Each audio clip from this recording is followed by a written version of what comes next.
Hello, everyone. Welcome to day 3 of 7 Heavenly Virtues.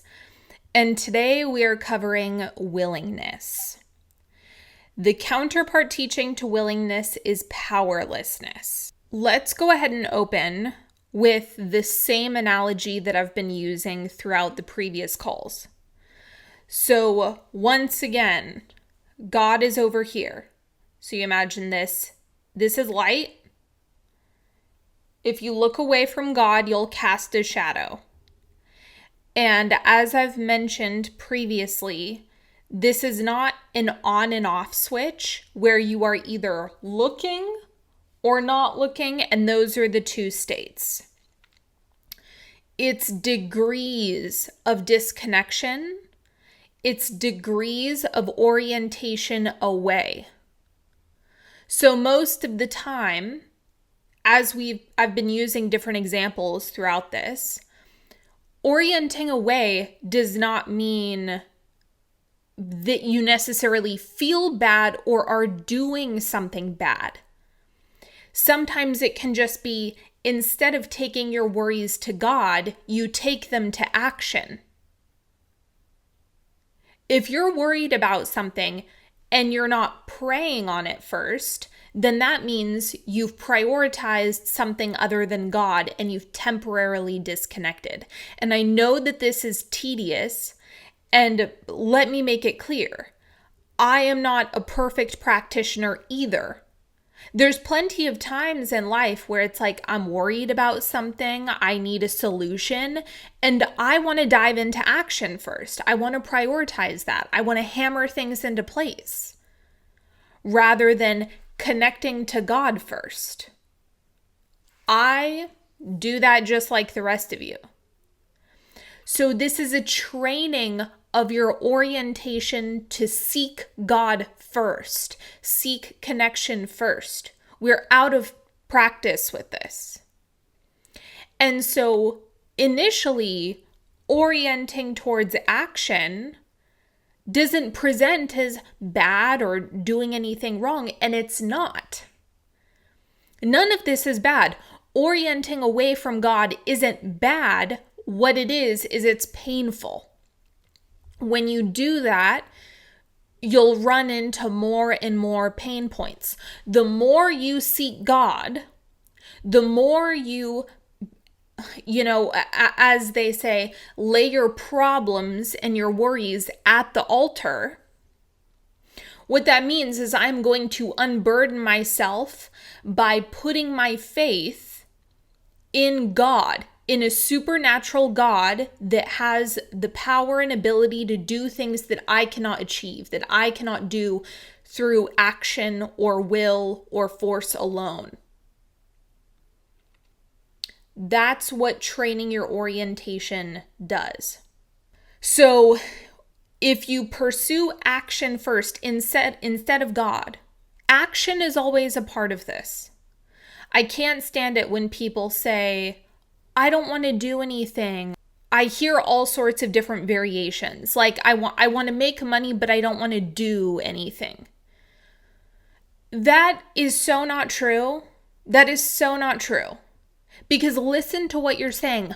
I don't want to do anything. What that sounds like to me is laying in bed and not doing anything, meaning you better get a bedpan. If you're not doing anything, then make sure you get a bedpan and you have someone to take care of you and to roll you over so that you don't get bed sores. Do you want bed sores? Do you want to lay in bed and not do anything? I can't stand it when people say that because it's such bullshit. Under no circumstances did you incarnate to do nothing. That's a misunderstanding. When people are talking about doing nothing, what they're talking about is being more relaxed and spacious and being able to achieve more ease in their execution, not literally doing nothing. And the same thing goes for when people when people say, okay, so I can just manifest money, meaning I don't have to do anything for money. And it's like, focusing is doing something, thinking is doing something, clearing your mind is doing something, orienting towards God is doing something. What we're talking about today is willingness. So willingness might look like being willing to orient in the direction of God. That's doing something. Prayer is active. Prayer is doing something. If I have something going on and I go pray about it, that's doing something. If you're worried about money and you pray about it, you're doing something. So every time someone says, I don't want to do anything, I think you're not enthralled by life, you're tired, you're not living on purpose. It's not that you don't want to do anything. Because like I said, okay, you want bed sores? No? Okay, then you do want to do something. You do want to feed yourself. You do want to get out of bed. You do want to live a life that's worth living. Even if you're depressed, it's like you would prefer to not be depressed and actually have some zest for life. Even in the darkest of corners, it's like the desire is never to not do anything. It's always something else. You want energy, you want fulfillment, you want replenishment, you want ease. You want a reason. You want a reason to be willing to do the things that are necessary or that you're guided to. So that is where we're starting things off today. Is if you say you don't want to do anything, liar. I don't believe you for any length of time. I'm going to have to rewatch this beginning because you asking, do you want bed sores? Made me laugh so hard. This is such a massive redefining moment for me. Damn. Yes. Yes. You do not want to do nothing. That is a lie. That is a lie. You're just not clear about the details of what you want to do yet. And this is why you pray. This is why you go to God.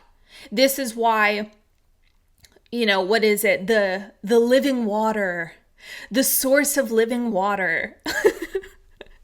What that is the goods, the replenishment. God has your stuff. God has the reason to get out of bed and move. Have you ever thought about that? Over here, when you are looking here, you're eager because it's like, what does God have for me next? Let me back up a moment. I'm shouting today. I'm very excited about this call, apparently. Okay, let's back up for a moment. So remember what we've been talking about. I've been layering these concepts on top of each other. So number one, do you even perceive a loving God, a loving source of energy, a loving source of consciousness that wants to supply you with everything that you need, that wants to shower goodies and love and wonderful things all over you, that wants to fulfill your desires, that is eager and ready and waiting?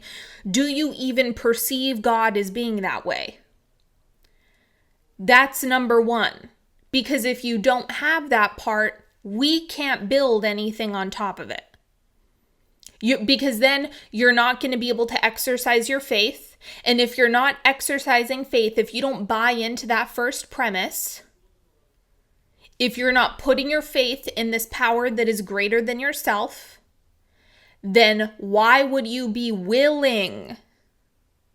Why would you be willing to follow the guidance? When you feel an impulse that feels good, but you don't believe that there's a loving source of consciousness, you don't believe that you're cared for, you have all sorts of weird projections that are being blasted onto God, then the rest of these conversations simply aren't going to fully land. Because you're going to disconnect and start orienting towards other things. Like, well, if I don't trust God, let's just use money. That's a really clean example to use here. It's basic. I'm worried about money, but I also don't trust God. So that means I can't relax, I can't let go of the reins, and I'm going to need to put all my eggs in the action basket. Or cross my fingers, and maybe luck will be on my side. These are habits. These are habits of distrust. These are habits of faith. And wherever you have the most faith is where you are willing to focus most, and it's where you're willing to put the majority of your energy. So if your faith is primarily in action, then you will put more of your energy in action. And that's how you get burnout. That's how you get exhaustion. That's how you get, oh my God, I'm finally catching a break after 20 years. And you run your body ragged with that type of approach. Or conversely, if you believe in action, but you think that action is slow and it takes a long time and you don't want to live the life that these other people have, then you'll just throw yourself into paralysis and you won't bother taking action at all. Then it's like, well, why bother? I don't want to hustle. That's not fun, working myself to the bone. That's not pleasurable.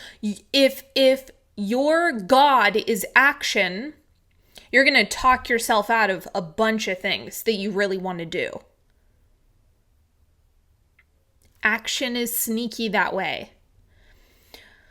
I talk about idolatry because it is an important part of the equation, where so many people are making action and strategy their God, and then you'll either get tired or you'll get spooked or discouraged, none of which is coming from God.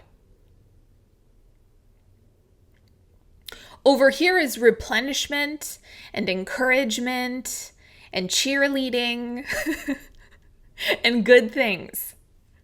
Good things live over here. So that's why your orientation, if you orient towards God, then it's like, I want to get out of bed and see what the day has in store. I want to train my ears and I want to exercise my discernment so I can follow the breadcrumbs of what God has in store for me today, because it's fun, because it's like an Easter egg hunt or a treasure hunt.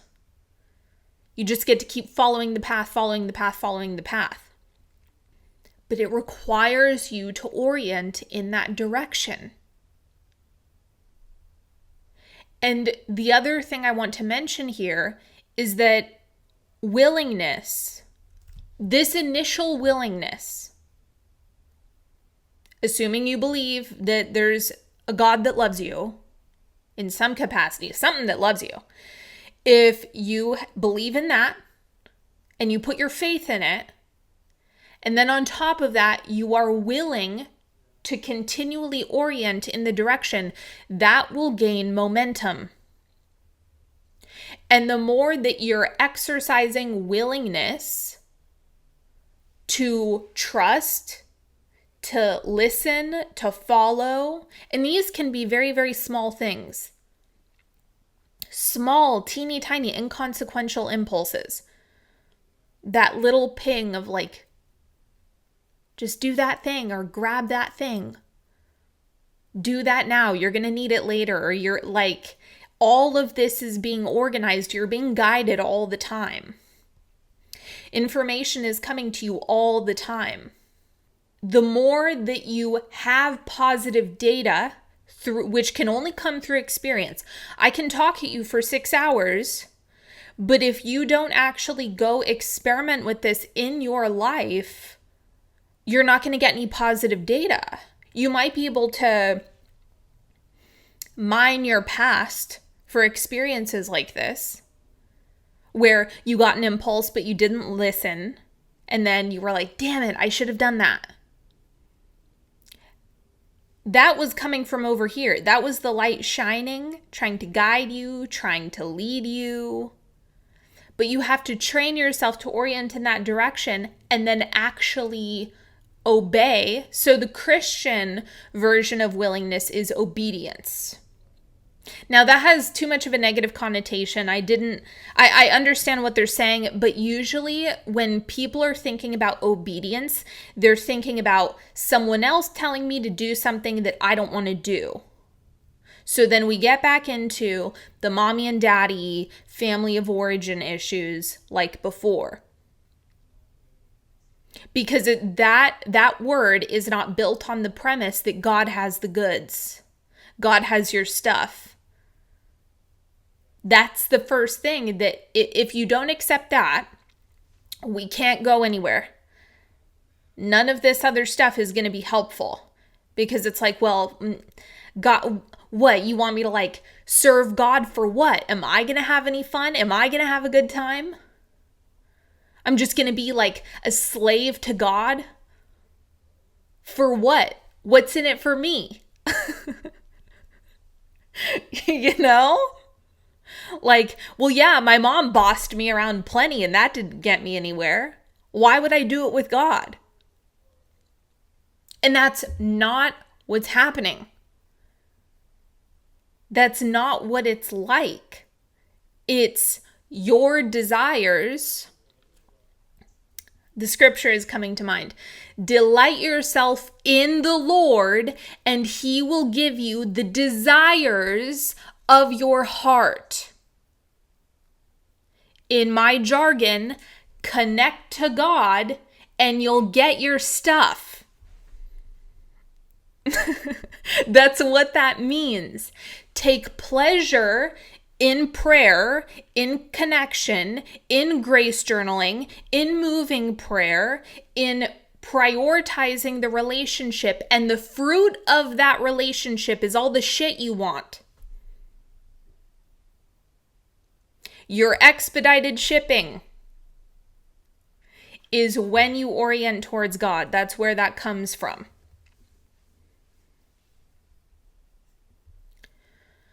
So the obedience conversation puts a bad taste in a lot of people's mouths, because we don't want to be obedient to other people unless it's hot. Unless it's kinky, okay? Then it's okay. But most of the time, we do not want to be obedient to other people, because other people historically have not had our best interest in mind. So it's difficult for us to do that and exercise that in this relationship with God, because we've been burned by that type of behavior.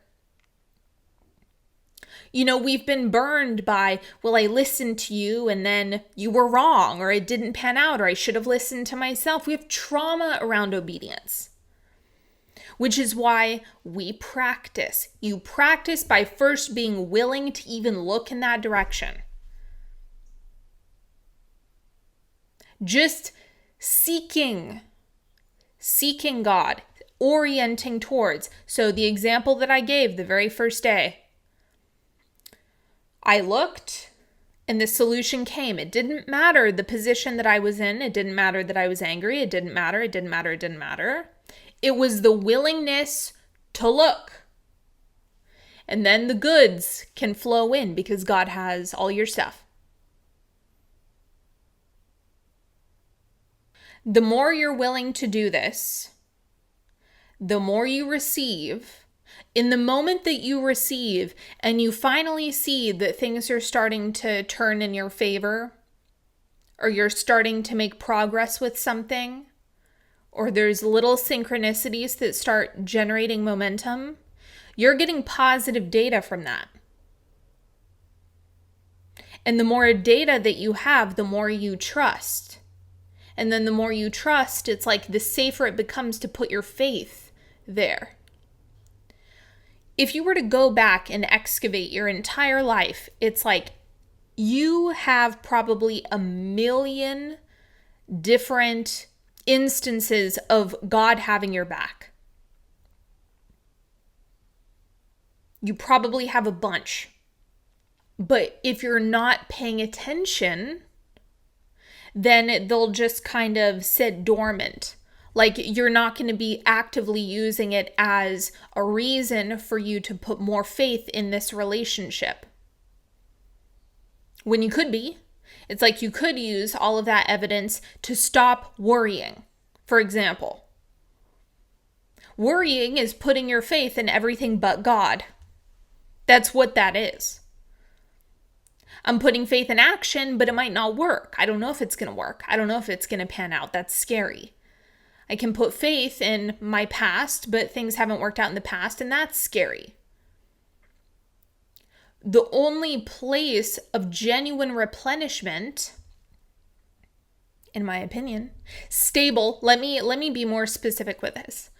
Stable, genuine replenishment and good feeling is God.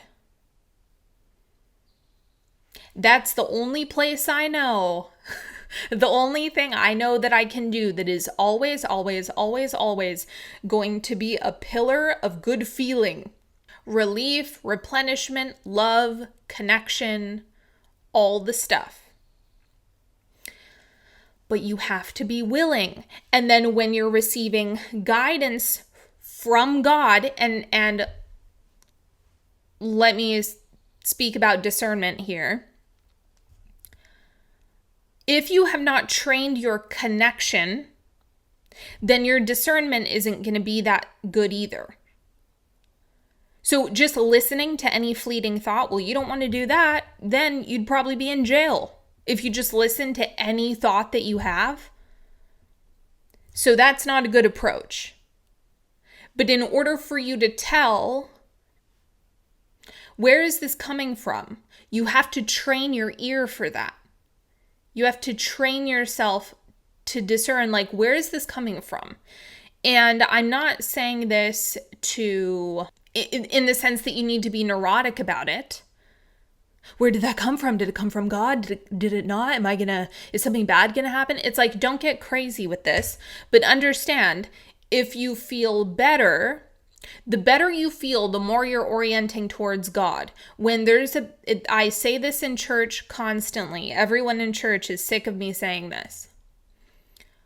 God will not make you feel bad or feel weird or unstable. It's the cleanest energy that exists. This is why there's so many Christians that have a huge stick up their ass, because they're being uptight about their source. I'm with you on that. I'm not uptight about it. But that's why there's so many Christians that are like, no. It needs to come from the word. It needs to come from Jesus only, Jesus only. What they're talking about is a cleanliness issue. It's an energetic purity issue. And your discernment, your ability to accurately perceive, where is this thought form coming from? What is guiding me in this moment? And is it safe to follow? That is something that you have to practice. You have to practice the internal discernment of, okay, does that feel better or worse? That's the answer. So in Abraham Hicks jargon, the way that they would say it is, if you have a bad feeling or a worse feeling, then that means your inner being, aka God, disagrees. So there's a contradiction in what you're thinking in that moment and what God thinks in that moment. Which is why the consistent orientation towards God is something that can help clean that up, because it's just steering you in that direction to focus there. Sometimes it feels like God is like, you want to do this? Don't tell me I told you so, with playful sass. Yeah, so this is the other thing. You're always going to experience some type of filter in communication just from your history, from your personality, all of these things. So the communication is yours. The way that you receive communication is going to have an individual flavor. This is why in grace journaling, it's like we're just taking time to familiarize ourselves with this communication. And it's an opportunity for you to practice discernment as well. Because if you're in dialogue and then all of a sudden you're having thoughts that don't feel good, you're in a container where you have the opportunity to like check in with yourself and do some investigating. This is where you stop going on autopilot throughout your day as well, because you're taking the time to familiarize yourself with the connection, what it feels like, what it sounds like, how I even receive it. What's it like? What's it like to be in the presence of God? Most people aren't even concerning themselves with getting familiar with that.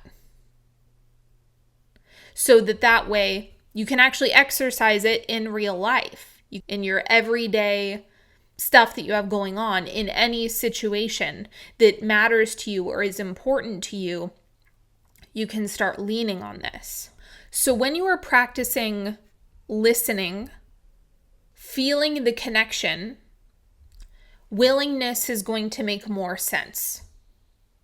Because if you're not familiar with it at all, if you haven't spent time dwelling in the connection or delighting yourself in the Lord, as it says in that scripture, if you don't even know what that feels like, then following and being willing to do the thing that you're guided to do, there's going to be a big disconnect, because that could just be any old thought.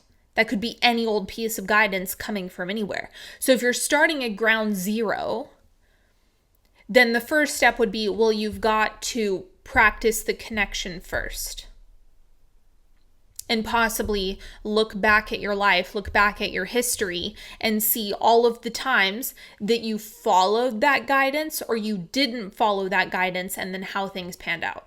I'm so glad that that God gave me the light analogy before we started this whole thing, because that is everything. Like, everything is about what you're orienting towards, what you're practicing. You do this, you're willing, you follow, the more momentum it picks up. In the same way, you orient away, you feel worse and worse and worse, the more momentum picks up. So that's why if we're taking, let's go back to the money example. If you were here and you knew that there was a loving God that cared for you and wanted good things for you, you would not worry about money. You would not worry about bills. That's completely illogical. You can't be connected to God and worried about bills at the same time. It can't be done. You can't fuss over goals and be connected to God at the same time.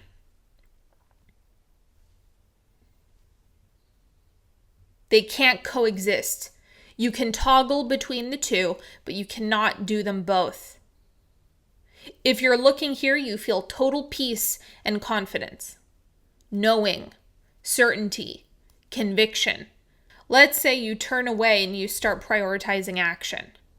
If you stay focused there long enough without replenishing yourself at all, then first you feel a little tired, and not in like a satisfied, I put so much work in, I feel so good, like I'm building my dreams and I'm sleeping peacefully tonight. It's the type of tired where I'm run ragged. From there, it just feels like more trying, more suffering, more pain, more grinding, then doubt, then fear, depending on how deep you are into it and how connected you are to a vision, because that also is a factor. But the more you look away, it's like the greater the pain. There's a misconception when it comes to all of this as it pertains to action, because there are a lot of people who are taking lots of action and are preaching about hard work that don't even realize what's really going on in their connection to God.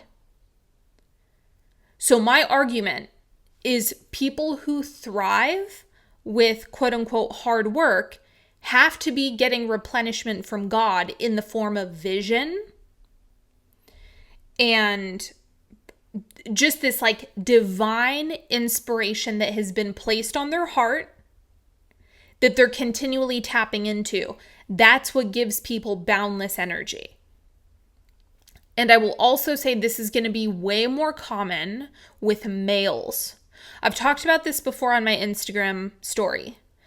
But one of the things that I see energetically, again, I'm opening up a whole other can of worms, but I know you guys will like it. So one of the interesting things about males, in particular, male body, a unique characteristic of it is that it's designed to empty.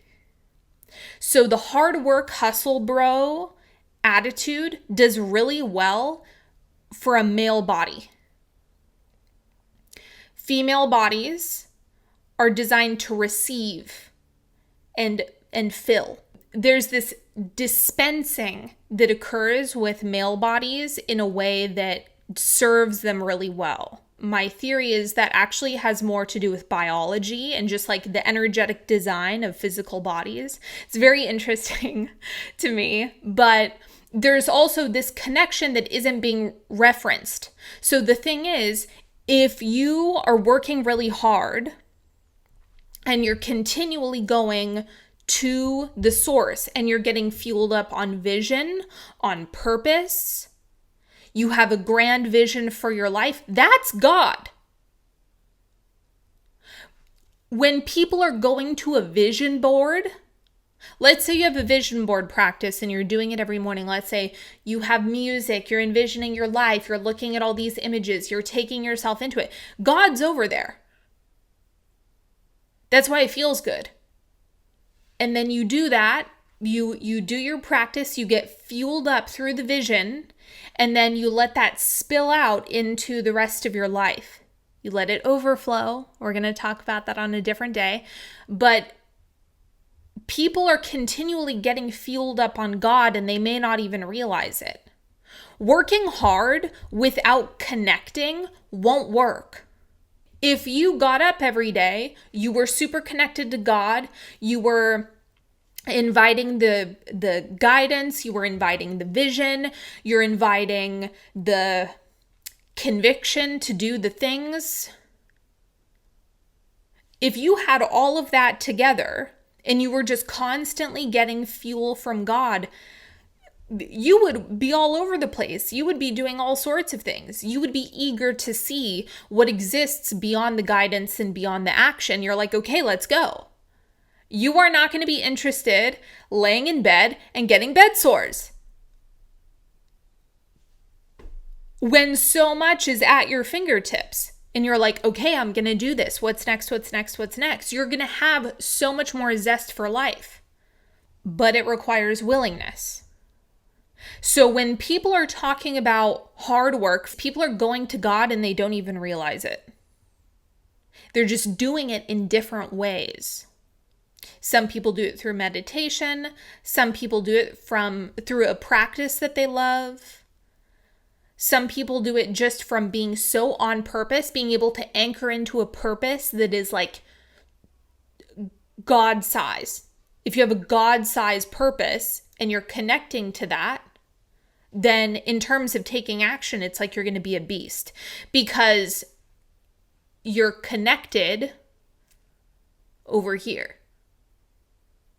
If it's misaligned, if it's not coming from God, then you'll experience more and more and more pain without progress, or it'll crash eventually. So, because we're always being called back one way or another. So I'm just saying the cleanest way to go about this is consult God first, orient towards God first, seek God first, delight yourself in God first. Prioritize that and then let everything else come from. And the more you do this, the better your listening skills, the more you're willing, the more positive data you'll collect, the more willing you'll be. You get data, then you're more willing to do the thing. You get data, then you're more willing to do the thing. Reiki, I've never done. I've never had a session done. I've never learned that modality. So I am not 100% sure what it entails. My understanding is that Reiki is very light. Let me put it this way. I haven't heard about a Reiki practitioner laying hands on someone and healing blindness. It's not. It's not Jesus level of laying hands on people healing. Yeah, that's more of like whimsical.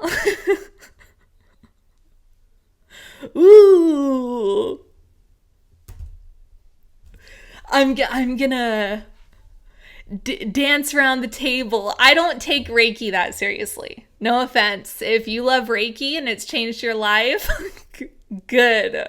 I'm so happy you have something that you love. Reiki is Pee-wee style. What Jesus was doing was big leagues. Reiki is T-ball. Let me touch on powerlessness, and then I'm going to open it up to questions, and then we will wrap up. So, of course, the counterpart is powerlessness, and over here is willingness. The more willing you are in any degree, the more that picks up momentum. The more unwilling you are with enough momentum, that's going to turn into powerlessness. It's going to go from I'm unwilling to I can't, which isn't true. God is available to all. God is available to everyone. It doesn't matter how deep into a shadow you are.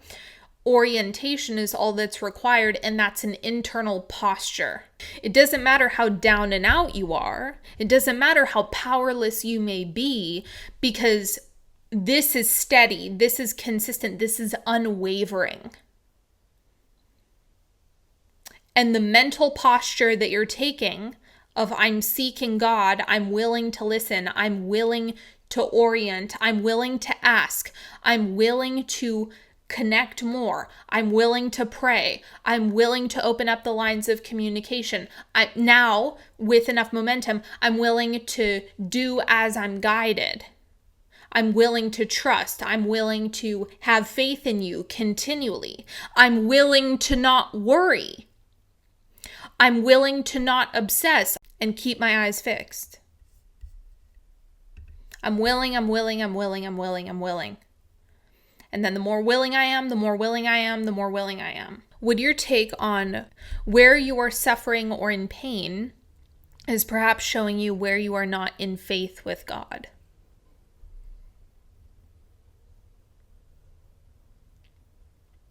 I want to be more precise with the language, because that's kind of, but the example that I gave during the connection call was I was angry, or I was in pain, I was in fear, and then orienting toward, like my level of faith was already high, but I was in a lot of pain. So it's not an exact direct correlation where the more faith, the less pain. What it is an indication of, if you're in a certain amount of suffering or you're in a lot of pain, then it's where you have placed extended focus. So, for example, money keeps coming up. So let's say you're in a lot of pain about money. You're in a lot of fear. You're in a lot of scarcity. You're in a lot of worry about money. That means you've been oriented away from God for a long, long time. It doesn't actually necessarily correlate with how much you believe in God or what your faith level is. It's you've been focused away. Faith kind of comes from practice and evidence and the foundation of your belief. But then It's like I can have big faith in God, but I can also fuck around and find out. I could like entertain scary stories, and I could look in an opposite direction for a long time, and I could worry about money running out, and I could do that and do that and do that. Not pray, not turn over my concerns to God, not do any of that. I could just worry and worry and worry and worry and worry until I'm in total despair. So it's momentum. The suffering or pain is primarily going to be about momentum of focus. So it's indicating where you're orienting more so and where you've been orienting, what you've allowed to slide for a long time. Impatience would still be a degree of disconnection. Or it's asked as a question, so I should have had an inflection. Impatience would still be a degree of disconnection.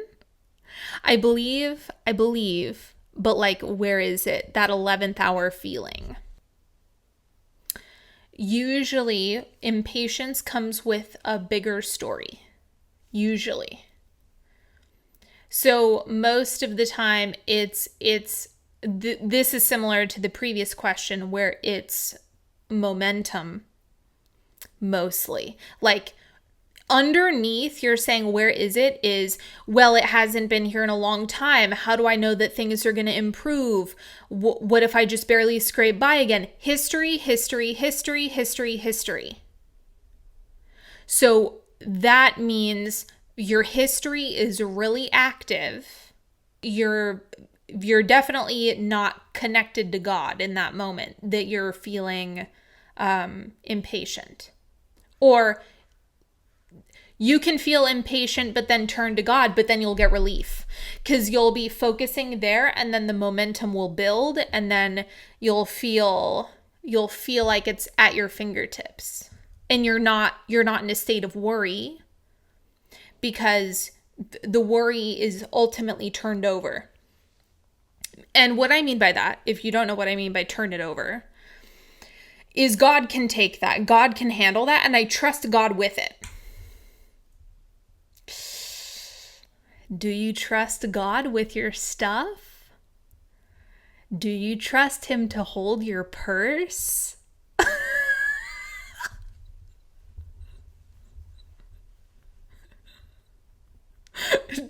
Do you trust Him with your dreams? I thought I did until these calls. This is serious work. This whole thing of like living a surrendered life to God, that is not easy. That completely goes against what you've been trained in. That defies every single bit of programming that you have been given. Let's go back. Remember how I said that your first experience of God comes from your parents. And that is because when you're an infant, you are completely helpless and completely dependent. So all of your programming about God is tied into your infancy. So the quality of care, the quality of you being met, came from your parents. So that's why I keep saying you're probably acting out your family of origin stuff. What if you're not on time? What if you forget about me? What if you don't care? What if you do this again to me? What if you betray me? All that gets lit up. Because when you're an infant, you are dependent for food, for water, for shelter, for clothing. You are utterly powerless. The incarnation that you dropped into and the way that the game board was set up for you, all of that sets the stage for what your relationship with God is going to be later, and the things that you're going to play out in your ability to trust later. Because in the same way, there are things that are seemingly out of your control That's how you perceive them. Like, well, I can't force that situation or I can't force that outcome. So there's a perceived level of powerlessness that is happening, even though God has all your stuff. But you're perceiving it as, I'm powerless over this. And so we go back to how you were as an infant and how you were met as a child and what you were told as a child and how you were soothed as a child and how you were reassured as a child. So you're reenacting the parent-child or caretaker-guardian relationship with God. That's what you continue to do until you decide to repair it. So the relationship between adult me and God is interdependent, mutualistic. I don't know what you mean by that. If you're talking about God experiences itself through your life experience, yeah. Or God is at the furthest most point of your evolution. So you are needed. You are an important part of the fabric of the universe that contributes to God, the collective consciousness. It does not matter how uneventful of a life you live, you are still contributing on a divine level. So if that's what you're talking about, yes. Like, ask and it is given. For example, God expands to your ask. God is holding the it's given, the stuff you want. It's given, it's available. Not I want to make it clear, not everyone allows it in this lifetime, but it's given on a divine level. It's available, it's there, it's able to be fulfilled. There is nothing that God can't do for you, but that does not mean that people are allowing everything that they've asked for. God has the stuff, but most people aren't going to God. They're spending time with everything but God. When people are talking about like surrender, right? Surrendering, obedience, what I'm calling willingness, that puts you in a very vulnerable state. That's why it lights up all your mommy and daddy issues. You mean I'm not taking care of it?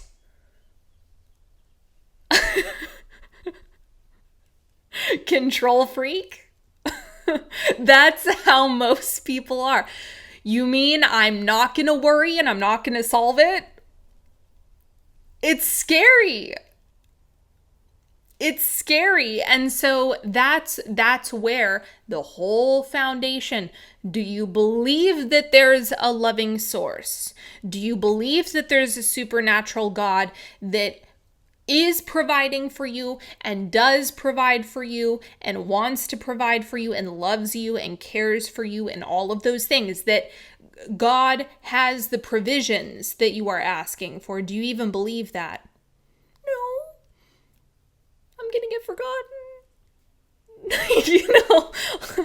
So that's where, when you are able to step deeper into that connection, it's like, hell yeah, let's go. Let's do this. Yes, God is with me. Yes, God is supplying me. God is replenishing me. It's safe for me to lean into God. It's safe for me to trust God. It's like, that's where that intimacy can really allow you to relax and move. Like, sure-footedly. Like, it's safe for you to be on earth. So that's difficult to feel when it's, but I could get thrown into hell at any moment, like we were talking about the other day. Like, that'll create a sense of paranoia. That's just more on the relationship that we have going on here. And this is why I created church. Just bringing it all back to that. This is why. It's like, it is going to feel incredibly difficult if you don't believe that you're loved on a divine level.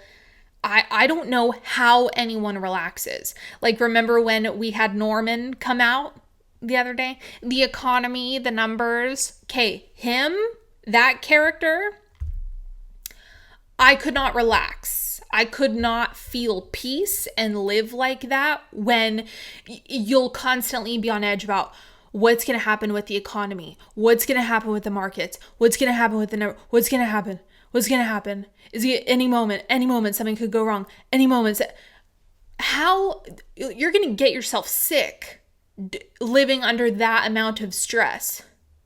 What if people don't buy? What if I didn't do good enough? What if it doesn't work? What if I fail again? Like, there is so much tension and fear that it is causing people so many problems. Breathe. Relax. God is good. God wants to take care of you. But I can't force you into that relationship, and God cannot force you into that relationship.